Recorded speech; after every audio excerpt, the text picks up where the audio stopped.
Salam Media Sriwijaya.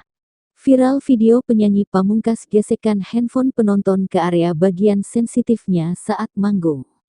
Aksi tak senonoh Pamungkas gesek HP penonton ke bagian sensitif terekam di kamera dan video beredar luas.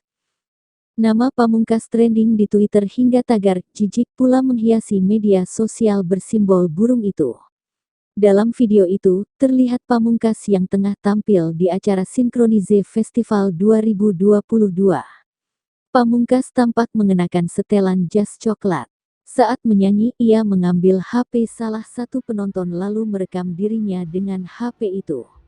Selesai merekam, ia pun menggesekkan HP itu di alat celananya bagian depan. Sontak penonton berteriak melihat aksinya.